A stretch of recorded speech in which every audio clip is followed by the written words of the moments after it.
By heart പഠിക്കുന്നതിനേക്കാൾ ഉപരി അവരത് കുറച്ചും കൂടെ ലോജിക്കലി തിങ്ക് ചെയ്ത് അതിന്റെ ആ ഒരു ഉത്തരം അവർ തന്നെ കണ്ടുപിടിച്ചെത്തുന്നതിലായിരിക്കുള്ളൂ കുറച്ചും കൂടെ ആത്മീയ അക്കാദമി. കാരണം ബൈ ഹാർട്ട് പഠിക്കുക എന്ന് പറയുന്നത് ഒരിക്കലും പോസിബിൾ അല്ല. കാരണം നമ്മുടെ പ്രാക്ടീസ് മെറ്റീരിയൽസ് അല്ല, സിമിലർ ആണ്. നമ്മൾ കൊടുക്കുന്ന പ്രാക്ടീസ് മെറ്റീരിയൽസ് നമ്മുടെ എക്സാം ക്വസ്റ്റ്യൻസിനും വളരെ സിമിലർ ആണ്.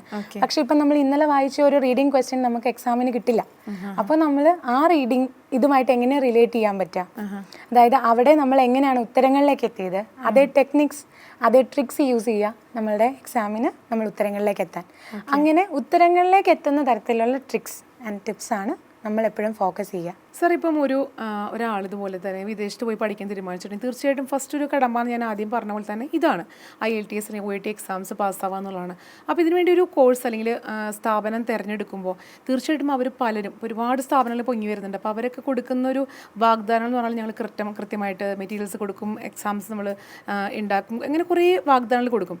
പക്ഷേ കൃത്യമായിട്ട് അവർ ചെയ്യുന്നത് ഫീസ് വാങ്ങിക്കുക എന്നുള്ളത് മാത്രമായിരിക്കും. അപ്പോൾ അങ്ങനെയുള്ള സിറ്റുവേഷൻസിൽ ആത്മീയ ഇൻ്റർനാഷണൽ അക്കാദമി എന്താണ് അങ്ങനെയുള്ള കുട്ടികൾക്ക് വേണ്ടിയിട്ട് പ്രൊവൈഡ് ചെയ്യുന്നത്? ഓക്കെ, ആക്ച്വലി നമ്മൾ ചെയ്യുന്നത് എന്താണെന്ന് വെച്ച് കഴിഞ്ഞാൽ ഒരു കുട്ടി വന്നു കഴിഞ്ഞാൽ ഇപ്പോൾ പറഞ്ഞ പോലെ കൗൺസിലിംഗ് എല്ലാം ചെയ്തതിന് ശേഷം ആ കുട്ടി അവരെ നല്ലൊരു സ്വന്തം കാലം നിൽക്കാനൊരു പ്രാപ്തയാക്കുന്ന രീതിയിലാണ് അവിടെ കോച്ചിങ് എല്ലാം ചെയ്യുന്നത്. ആക്ച്വലി ലിസണിങ് ആയാലും റീഡിങ് ആയാലും റൈറ്റിംഗ് ആയാലും സ്പീക്കിംഗ് ആയാലും, ഇപ്പോൾ സ്പീക്കിംഗ് സെക്ഷൻ ആയാലും ഗ്രൂപ്പ് സ്പീക്കിംഗ് സെക്ഷനുകളുണ്ട്, ലിസണിങ് ആയാലും റീഡിംഗ് ആയാലും എല്ലാം, അതായത് അവരുടെ ഗ്രൂപ്പ് ഡിസ്കഷനിലൂടെ കൂടിയാണ് നമ്മൾ ക്ലാസ്സുകളെല്ലാം നടത്തുന്നത്. പിന്നെ അതുപോലെ തന്നെ ഈ OET അല്ലെങ്കിൽ IELTS എന്ന് പറഞ്ഞാൽ ഇപ്പം യൂറോപ്പിൽ പോകാനുള്ളതിൻ്റെ ഒരു കടമ മാത്രം. അപ്പോൾ അത് കഴിഞ്ഞ് CBT എഴുതണം, CBT കഴിഞ്ഞ് OSCE എഴുതണം, ഇതെല്ലാം വേണം. അപ്പോൾ ഈ കാണാതെ പഠിച്ചത് കൊണ്ട് അല്ലെങ്കിൽ പോയി ഇത് ചെയ്തുകൊണ്ട് മാത്രം പാസ്സാകത്തില്ല. അപ്പോൾ ആ ഒരു രീതിയിലുള്ള ട്രെയിനിങ് ആണ് ആത്മീയ ഇൻ്റർനാഷണൽ കൊടുക്കുന്നത്. ഓക്കെ, അപ്പോൾ പല കുട്ടികളും നമ്മൾ ചെന്ന് കഴിഞ്ഞ് വിളിച്ച് പറയും, നമ്മളെ ഫോൺ വിളിച്ച് പറയും, ഇല്ലെങ്കിൽ നാട്ടിൽ വരുമ്പോൾ നമ്മൾക്ക് സ്വീറ്റ്സൊക്കെ ആയിട്ട് വന്ന് നമ്മുടെ അടുത്ത് വന്ന് ഹഗ് ചെയ്തൊക്കെ പറയും. അതായത് നമ്മൾ നല്ലൊരു സ്കൂളിൽ നമ്മുടെ കുട്ടികളെ ചേർക്കുമ്പോൾ നല്ലൊരു സ്ഥലം നോക്കിയല്ലേ നമ്മൾ കുട്ടികളെ ചേർക്കുന്നത്. അപ്പോൾ അത് ബേസാണ്. ആ ബേസ് കിട്ടിക്കഴിഞ്ഞെങ്കിൽ മാത്രമേ ഉള്ളൂ നമുക്ക് എവിടെ പോയാലും മുന്നേറാൻ പറ്റുള്ളൂ. ആ ഒരു ബേസ് ആത്മീയ ഇൻ്റർനാഷണൽ കൊടുക്കുന്നുണ്ട്. അതുകൊണ്ടാണ് പല കുട്ടികളും വന്ന് നമുക്ക് സ്വീറ്റ്സ് ഒക്കെ ആയിട്ട് വരും, അങ്ങനെ ഓരോ കാര്യങ്ങളും സന്തോഷം പ്രകടമാക്കാൻ വേണ്ടിയിട്ട്. അതുപോലെ നല്ല ക്ലാസ് ഒക്കെ തന്ന് പഠിപ്പിക്കുന്നതുകൊണ്ട് മാത്രമാണ് ഞങ്ങൾക്ക് ഒരു നല്ലൊരു സാലറിയിലൂടെ ജോലി കിട്ടിയത്. NSSൻ്റെ ബോർഡിൽ ചെന്നപ്പോൾ ഞങ്ങൾക്ക് ഈസി ആയിട്ട് സ്പീക്ക് ചെയ്യാനും പറ്റി. അങ്ങനെയൊക്കെ അവർ ഒത്തിരി ആൾക്കാർ അങ്ങനെ പറയുന്നുണ്ട്. അതായത് ഒരു കൗൺസിലിംഗ് സ്റ്റാർട്ട് ചെയ്യുന്ന തൊട്ട് കമ്മ്യൂണിക്കേഷൻ സ്കില്ല് വരെ എല്ലാ തരത്തിലും അവിടെ വരുന്നൊരു കുട്ടിയെ ഈ ഒരു ജോലിയിലേക്ക് പോകാൻ, ഒരു വിദേശ രാജ്യത്തൊരു ജോലിയിലേക്ക് പോകാനായിട്ട് പ്രാപ്തരാക്കും. ഫോർ എക്സാമ്പിൾ നഴ്സായാലും ഡോക്ടറായാലും എഞ്ചിനീയറും എല്ലാവരും നമുക്ക് ആ ഒരു പ്രാപ്തിയിൽ എത്തിക്കാനായിട്ട് ആത്മീയ ഇൻ്റർനാഷണൽ അക്കാദമി ഹെൽപ്പ് ചെയ്യുന്നുണ്ട് അല്ലേ മാം? അതുപോലെ എൻ്റെ ഒരു ഫ്രണ്ട് ആള് വർക്ക് ചെയ്യുന്നുണ്ട്, ഒപ്പം കുട്ടിയുണ്ട്. അപ്പോൾ അതിൻ്റെ ഒപ്പം തന്നെ ഈ ഒരു കോഴ്സിന് പഠിക്കുക എന്ന് പറഞ്ഞാൽ ഭയങ്കര ബുദ്ധിമുട്ടാണ്. ഓൾറെഡി 3 months ഒക്കെ ഇതിനു വേണ്ടി മാത്രമായിട്ടൊക്കെ ചിലവഴിച്ചിട്ടൊന്നും അതിലൊന്നും സക്സസ് ആയില്ല. അപ്പോൾ ഇതിനുശേഷം വീണ്ടും ഇപ്പോൾ വർക്ക് ചെയ്തുകൊണ്ടിരിക്കുന്ന സമയത്തായാലും കുട്ടിയായിട്ട് ആയതിനു ശേഷമായാലും ഇത് വീണ്ടും അവൾ ട്രൈ ചെയ്യുന്നുണ്ട്.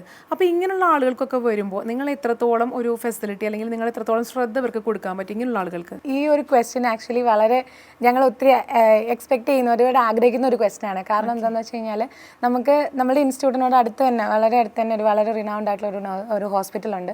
അപ്പോൾ അവിടുത്തെ വർക്കിംഗ് നഴ്സസ് നമ്മളുടെ അടുത്തോട്ട് വരാനുണ്ട്. നഴ്സസ് മാത്രമല്ല, നഴ്സിംഗ് കോളേജിലെ സ്റ്റാഫുകൾ, ടീച്ചേഴ്സ്, അവരൊക്കെ നമ്മളുടെ അടുത്ത് വരാറുണ്ട്. അപ്പം അവരെന്ന് പറയുന്നത് അവർക്ക് നമുക്ക് തരാനായിട്ടുള്ളത് ആകെ ഒരു 2 hour മാക്സിമം 3 hour ഒക്കെയാണ്.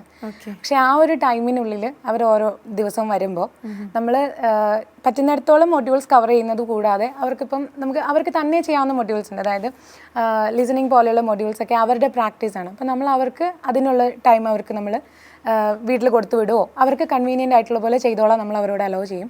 അതുപോലെ നമ്മളുടെ അസിസ്റ്റൻസ് കിട്ടേണ്ട മൊഡ്യൂൾസ്, അതുപോലെ തന്നെ ഇപ്പോൾ ലിസണിങ് ആണെങ്കിൽ വീട്ടിൽ പോയി ചെയ്തു വന്നു, പക്ഷെ അവർക്ക് എന്താണ് ചെയ്യേണ്ടത് അല്ലെങ്കിൽ എന്താണെന്ന് മനസ്സിലാവുന്നില്ലെന്നുണ്ടെങ്കിൽ അവർക്ക് ഏത് മേഖലയാണോ കുഴപ്പമുള്ളത് അത് നോക്കിയിട്ട് വളരെ ക്ലിയർ ആയിട്ട് നമ്മൾ ആ ഒരു കിട്ടുന്ന അത്രയും ടൈമിനുള്ളിൽ തന്നെ അവരെ പ്രിപ്പയർ ചെയ്യുന്നുണ്ട്. ആൻഡ് ഞങ്ങൾക്ക് ഒരുപാട് എക്സാമ്പിൾസ് ഉണ്ട് അങ്ങനെ വിൻ ചെയ്തവർ. ഒരു 3 month കോഴ്സ് പീരീഡ് ഏകദേശം ഒരു 3 hour per day മാത്രം വന്ന് പഠിച്ചു. അതിൽ തന്നെ നൈറ്റ് ഷിഫ്റ്റുകളൊക്കെ കഴിഞ്ഞിട്ട് പല കുട്ടികൾക്കും പിറ്റേ ദിവസം ക്ലാസ്സിന് വന്നിരിക്കാനൊന്നും പറ്റില്ല. അപ്പം അങ്ങനെ ഈ 3 മാസം കോഴ്സ് എടുത്താൽ തന്നെ അതിൽ എല്ലാ ദിവസവും അറ്റൻഡ് ചെയ്യാതെ, എല്ലാ ദിവസവും എന്നല്ല ഞാൻ ഉദ്ദേശിക്കുന്നത്, ഒരു 2 month കമ്പൽസറി ആയിട്ടെങ്കിലും വന്നിട്ടുണ്ടാവണം കേട്ടോ. വരാതെ കോഴ്സ് പാസ്സാക്കി തരാമെന്നൊന്നും പറയാൻ പറ്റില്ല. ഓൺലൈനിലുള്ള ക്ലാസ്സുകൾ കുട്ടികളുടെ കൺവീനിയൻസ് ഓർത്തിട്ട് നമ്മൾ ഓൺലൈൻ ക്ലാസ്സസും ബിഗിൻ ചെയ്തിട്ടുണ്ട്. പക്ഷേ ഞാൻ പറഞ്ഞല്ലോ, ഞങ്ങളുടെ ഫോക്കസ് എപ്പോഴും കുട്ടികളെ ഓരോരുത്തരെയും ശ്രദ്ധിക്കുക എന്നുള്ളതാണ്. അപ്പോൾ അതുകൊണ്ട് തന്നെ ഞങ്ങൾ ഓൺലൈൻ ക്ലാസ്സസ് അറേഞ്ച് ചെയ്തിരിക്കുന്നതും അതേ രീതിയിൽ തന്നെയാണ്. അതായത് നമ്മൾ ഒരു ടീച്ചറിന് ഒരു സ്റ്റുഡൻറ്റ്, ഈ രീതിയിലാണ് നമ്മുടെ ക്ലാസ്സസ് പോവുക. അതുപോലെ ലൈവ് സെഷൻസും ആയിരിക്കും നമ്മൾ കണ്ടക്ട് ചെയ്യുന്നത്. ഒരു കാരണവശാലും ഒരു റെക്കോർഡഡ് ക്ലാസ്സോ അല്ലെങ്കിൽ ഒരു ഗ്രൂപ്പ് ക്ലാസ്സോ ഞങ്ങളുടെ അഡ്മിയ ഇൻസ്റ്റിറ്റ്യൂട്ടിൽ നിന്ന് ഒരു കുട്ടിക്കും കിട്ടുന്നുണ്ടാവില്ല. കാരണം ഞങ്ങൾ ഓരോ കുട്ടികൾക്കും അനുസരിച്ചാണെന്ന് ഞാൻ പറഞ്ഞല്ലോ. അത് ഓൺലൈനിലും ഞങ്ങളുടെ മാക്സിമം അതേ രീതിയിൽ ഇൻഡിവിജ്വലൈസ്ഡ് ആയിട്ട് തന്നെയാണ് പോകുന്നത്. ആൻഡ് ഓൺലൈൻ സക്സസ് സ്റ്റോറീസും ഒരുപാടുണ്ട് ഞങ്ങൾക്ക്. അപ്പോൾ ഒരു +2കാരന് ഇപ്പോൾ ഈ പറഞ്ഞ പോലെ ഡ്രീം സിറ്റി പോയിട്ട് വർക്ക് ചെയ്യണമെന്നുണ്ടെങ്കിൽ എന്താണ് അവർക്കുള്ള ഓപ്ഷൻ? നമ്മൾ അഡ്മിയ ഇന്റർനാഷണൽ അക്കാദമി എന്താണ് അവർക്ക് കൊടുക്കുന്നത്? IELTS ചെയ്യാം, PT ചെയ്യാം, TOEFL ചെയ്യാം, ജർമ്മൻ ചെയ്യാം. ഇത്രയും ക്ലാസ്സുകൾ നമുക്ക് പ്രൊവൈഡ് ചെയ്യാൻ പറ്റും അവർക്ക്. +2 കഴിഞ്ഞവർക്ക് ചെയ്യാൻ പറ്റും. അപ്പോൾ അവർക്ക് ലാംഗ്വേജ് എന്തെങ്കിലും ഇതുപോലെ ഇതിലെല്ലാം കമ്മ്യൂണിക്കേഷൻ സ്കിൽസ് ഒക്കെ നമുക്ക് അവർക്ക് കൊടുക്കാൻ പറ്റും? ഉറപ്പായിട്ടും കൊടുക്കാൻ പറ്റും. നമ്മൾ ആദ്യം വരുമ്പോൾ തന്നെ ഇവർ നോക്കും, ഇവരെങ്ങനെയാണ്, ഇവരുടെ സ്കിൽസ് എങ്ങനെയുണ്ട്, സ്പീക്കിംഗ് അറിയാവോ. അപ്പോൾ എന്ത് ജോലിയായിരിക്കും അവർക്ക് ഈ ഒരു കോഴ്സിലൊക്കെ പഠിച്ചിട്ടുണ്ടെങ്കിൽ അവിടെ ചെന്ന് എന്തെല്ലാം ജോലികളായിരിക്കും അവർക്ക് ഇപ്പോൾ അവർ സ്റ്റുഡൻസ് ആയിട്ടാണ് പോകുന്നത്. TOEFL അല്ലെങ്കിൽ IELTS അല്ലെങ്കിൽ PT പഠിച്ചു കഴിഞ്ഞാൽ ഓസ്ട്രേലിയ ആയാലും ന്യൂസിലൻഡ് ആയാലും UK ആയാലും അവർക്ക് സ്റ്റുഡൻ്റ് ആയിട്ട് പോകാൻ പറ്റും. അവർക്ക് ഡിഗ്രി ചെയ്യാൻ പോവാം. പോയി കഴിഞ്ഞാൽ അവർക്ക് PR എടുത്ത് അവിടെ സെറ്റിൽ ആകാൻ പറ്റും. അങ്ങനെയാണ് റിക്വയർ സ്കോർ കിട്ടിക്കഴിഞ്ഞാൽ. പിന്നെ ഒരു കാര്യം എന്ന് പറഞ്ഞാൽ ജർമ്മൻ, ഇപ്പോൾ എല്ലാ കുട്ടികളും ഒരുമാതിരിപ്പെട്ട കുട്ടികൾ ചെടുക്കുന്ന ജർമ്മൻ എടുക്കും. ജർമ്മൻ B2 ലെവൽ പാസ്സായി കഴിഞ്ഞാൽ അവർക്ക് നേഴ്സിംഗ് പഠിക്കാൻ വേണ്ടി ജർമ്മനി പോകാൻ പറ്റും. അവിടെ ചെന്നിട്ട് പഠിക്കാൻ പറ്റില്ല. ജർമ്മനിയിൽ ഇപ്പം ജർമ്മൻ മാത്രമേ പറ്റുള്ളൂ. ജർമ്മൻ പിന്നെ ചെറിയ ഇംഗ്ലീഷ് ഉണ്ട് അറിയപ്പോലും അവർ സംസാരിക്കാറില്ല. ജർമ്മൻ മാത്രം അവരുടെ ലാംഗ്വേജ് മാത്രമേ സംസാരിക്കാറുള്ളൂ. ഇപ്പം B2 ലെവൽ അച്ചീവ് ചെയ്ത് കഴിഞ്ഞാൽ അവർക്ക് അവിടെ ചെന്നിട്ട് നേഴ്സിംഗ് പഠിക്കാൻ പറ്റും. അത് പ്ലസ് സ്റ്റൈഫൻഡോട് കൂടി ഒരു 1200 യൂറോ സ്റ്റൈഫൻഡ് ഇങ്ങോട്ട് കിട്ടി അവർക്ക് പഠിക്കാൻ പറ്റും അവിടെ. അങ്ങനെ ഒരു ഓപ്പർച്യൂണിറ്റി ഇപ്പോൾ ഉണ്ട് നിലവിൽ. +2കാരനും ഈ ഒരു ഡ്രീം ഉണ്ടെങ്കിൽ മാറ്റിവെക്കൊന്നും വേണ്ട. തീർച്ചയായിട്ടും അവർക്കും അഡ്മിയ ഇന്റർനാഷണൽ അക്കാദമി ഇങ്ങനത്തെ ഓപ്ഷൻസ് കൊടുക്കുന്നുണ്ട്. അവർക്കും ഈ പറഞ്ഞ പോലെ ഡ്രീം സക്സസ്ഫുൾ ആക്കി മാറ്റാനായിട്ട് സാധിക്കും. സർ, ഇപ്പോൾ അഡ്മിയ ഇന്റർനാഷണൽ അക്കാദമി ഒരു ബിസിനസ് അല്ലെങ്കിൽ പ്രോഫിറ്റ് ഈ ഒരു ചിന്തയിലല്ലാതെ എന്താണ് ഒരു ഗുഡ് എക്സ്പീരിയൻസ് എന്താണ് സാറിന് തോന്നിയിരിക്കുന്നത്? ഇപ്പോൾ ആക്ച്വലി പറയുകയാണെങ്കിൽ ഇപ്പം 1000 പരം കുട്ടികൾ നമ്മുടെ അഡ്മിയ ഇന്റർനാഷണൽ അക്കാദമിയിൽ നിന്ന് പഠിച്ച് പാസ്സായിപ്പോയി പല രാജ്യങ്ങളിലും ജോലി ചെയ്യുന്നുണ്ട്. ഓക്കെ, അവരൊക്കെ വിളിക്കുക അല്ലെങ്കിൽ വിളിച്ച് പറയുക അല്ലെങ്കിൽ വന്ന് നമ്മളെ കാണുക എന്ന് പറയുമ്പോൾ ഒരു നേഴ്സിനെ സംബന്ധിച്ചിടത്തോളം അവൻ്റെ ഫാമിലി രക്ഷപ്പെടുക അല്ലെങ്കിൽ അവരുടെ ഫാമിലി രക്ഷപ്പെടുക, അതിനാണ് എബ്രോഡ് പോയി എല്ലാവരും ജോലി ചെയ്യുന്നത്. അപ്പം നമ്മുടെ നാട്ടിലെ സാലറി സിസ്റ്റം കുറച്ച് കുറവായതുകൊണ്ട് അതാണ് ഏറ്റവും വലിയ ബേസ് നമ്മൾ പഠിച്ച് പോകുക എന്നുള്ളത്.